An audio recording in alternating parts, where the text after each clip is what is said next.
본문은 므낫세에 대한 역사적 기록입니다. 역사는 정치의 거울이라는 말이 있죠. 정치의 모습을 알려면 역사를 보라는 말인데, 과거 역사를 잘 보면 오늘을 사는 우리가 어떻게 처신해야 할지를 알 수 있다는 의미도 되겠습니다. 이 므낫세의 사기가 역사적 기록이 우리에게 주는 교훈이 있습니다. 하나님께서 이 말씀을 통해서 우리에게 주시는 교훈이 무엇입니까? 첫째로, 아무리 악한 죄인이라도 겸손히 간구하면 하나님이 들어주신다라는 것입니다. 여러분, 므낫세가 어떤 사람입니까? 성경이 그를 어떻게 표현하고 있습니까? 12세에 즉위하여 55년 다스리며 여호와 보시기에 악을 행했습니다. 하나님께서 이스라엘 자손 앞에서 쫓아내신 이방 사람의 가정한 일을 본받아 그 부친 히스기야가 헐어버린 산당을 다시 세웁니다.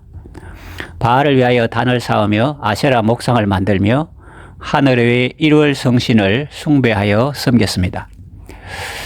여호와의 전 안에 단들을 쌓았습니다. 또 여호와의 전 두 마당에 하늘의 일월 성신을 위하여 단들을 쌓았습니다.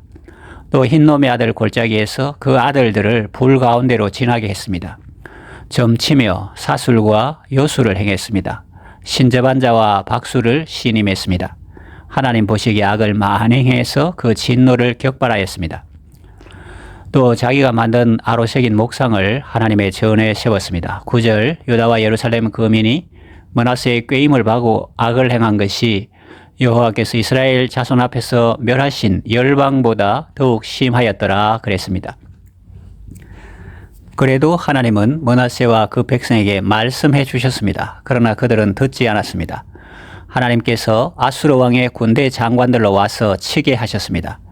그들은 므낫세를 사로잡고 쇠사슬로 결박하여 바벨론으로 끌어갔습니다. 12절, 그가 환난을 당하여 그 하나님 여호와께 간구하고 그 열조의 하나님 앞에 크게 겸비하여 13절, 기도한 고로 하나님이 그 기도를 받으시며 그 간구를 들으시사 그로 예루살렘에 돌아와서 다시 왕위에 거하게 하심에 므낫세가 그제야 여호와께서 하나님이신 줄 알았더라 이렇게 기록하고 있습니다. 지금 환난 가운데 있습니까? 더구나 그 환난이 여러분의 악행에 대한 하나님의 징계의 채찍입니까? 얼마나 몸이 괴롭습니까? 얼마나 마음이 아프십니까? 그러나 너무 걱정하지는 마십시오. 여러분이 얼마나 악한 죄인이든 하나님 앞에 크게 겸비하여 겸손하게 자기를 낮추어서 간구하면 하나님이 그 간구를 들어주십니다. 그러므로 진정한 문제는 환난 당한 것이 아니라 환난을 겪어도 깨닫지 못하고 기도하지 않는 것입니다. 다시 말하면 아무리 환난이 크고 심해도 하나님 앞에서 크게 겸비하여 기도하고 있다면 소망이 있습니다. 주님은 거절하지 않는 정도가 아니라 오히려 환영하십니다. 하나님은 상하고 통회하는 심령을 멸시치 아니하십니다. 예수님은 내가 의인을 부르러 온 것이 아니요 죄인을 불러 회개시키러 왔노라고 말씀하셨습니다. 아무리 악한 죄인이라도 회개하고 겸손히 간구하면 하나님은 들어주십니다. 둘째로, 환난은 사람을 악한 길에서 돌이키게 하는 채찍과 같다는 것입니다.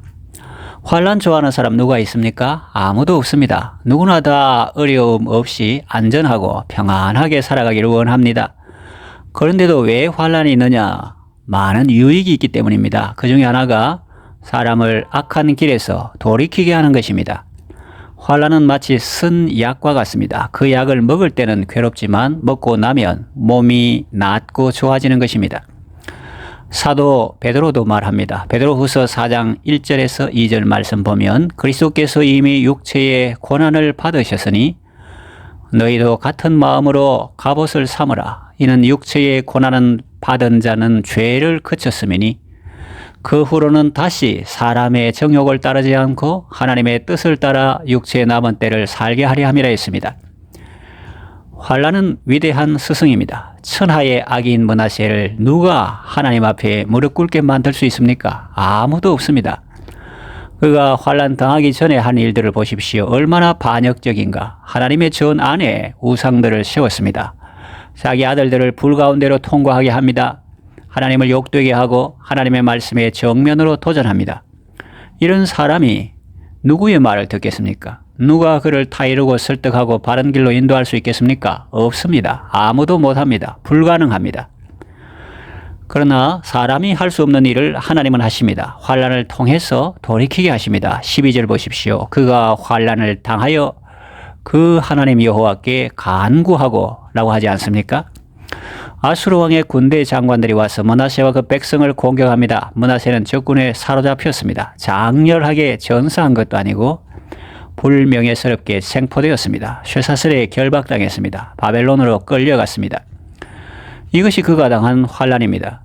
하나님께서 므낫세를 치실 때 이방 나라 아수르를 몽둥이로 사용하셨습니다. 므낫세는 하나님의 몽둥이를 맞으면서 비로소 정신을 차리게 되었습니다. 사랑의 채찍을 맞으면서 비로소 철이 들었습니다. 크게 겸비하여 기도했습니다. 하나님이 그 기도를 들으시고 므낫세가 예루살렘에 돌아와 다시 왕위에 거하게 하셨습니다. 므낫세는 그제야 여호와께서 하나님이신 줄 알았습니다.